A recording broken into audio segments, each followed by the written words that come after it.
Yeah, back to some other issues here at home. In blue cities across the United States, squatters are taking over homes, and the White House hasn't said a word. And it's getting easier to do this because of laws put in place by Democratic officials that favor the squatter over the actual homeowner. And by the time the courts actually step in and resolve the situation, homeowners are then left with thousands of dollars in damage. Sometimes their stuff being sold. Yeah, and then they're losing out on money they could make having somebody rent their apartment or their home.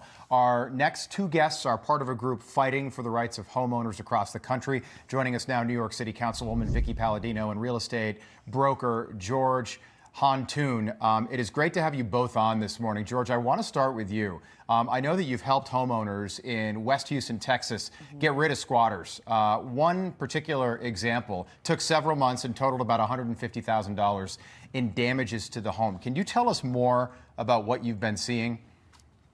Well, good morning. Thank you for having me. Yes, some to do with the economy, some of that, but definitely squatter cases are starting to pop up more. Part of the proliferation of it is there's more self-help out there on the internet, YouTube. There's also people that are in the business of keeping people in homes longer than they should. Basically, how to play the court system to prolong their stay in the home. And Vicki, I know we've been talking to you for several months about this issue here in New York. I know lawmakers finally doing some things about this squatting crisis. Last month, Governor Kathy Hochul signed an anti-squatters law, making it easier for police to intervene. And now the New York City Council is going to vote on a bill to form a task force to combat squatting. But are all of these changes enough? It's helpful. I mean, everything is helpful. But as far as what they did upstate New York, that really wasn't anything. What they did was they took the word tenant out and made them a squatter. So if you're living in the house renting all along, then one day you decide not to pay your rent, they decided, well, we're going to change the name from tenant to squatter. I don't find that impressive in any way, shape, or form. As far as my colleagues in council, yes, this is a decent bill that she has brought to the floor, but we're also talking about a task force. What we need to do here is understand that this is an assault on your personal property.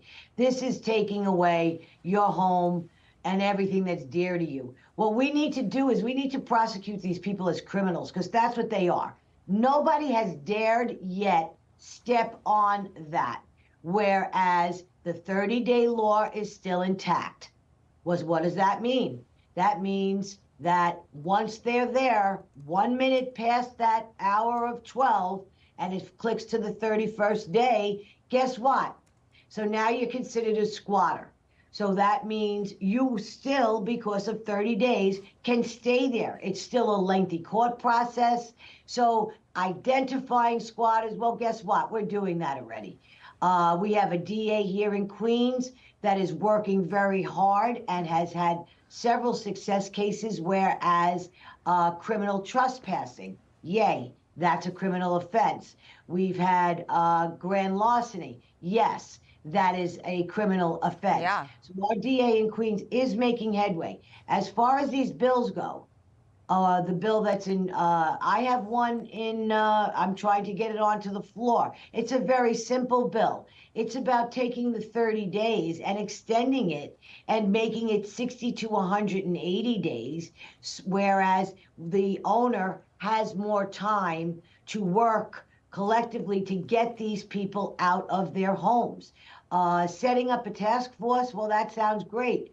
And I hope like I said, any little bit will help, but we need to do more. We need to make this a criminal offense, and we need. I can speak to that as far as what Texas is doing. That's, you know, we haven't come yet to. We're starting to address this issue. Lieutenant Governor Dan Patrick gave a mandate to Senator Paul Bettencourt from Houston, and Senator Bettencourt has, called us to Austin last week to testify on this. They're going to try to, at the end of the day, there's multiple definitions of what a squatter is. But at the end of the day, you have to go through the eviction process. And I mean, there's professional squatters that know how to game the system. There's people that just enter a home for to get a roof over their head and stay, but it's the eviction court process, and the property code is what needs to be reformed. Also with some judicial oversight. Well, it's also but, like, I've covered several of these in the tri-state area, and it's like these police don't look like they're doing, I know the excuse is, oh, well, their hands are tied.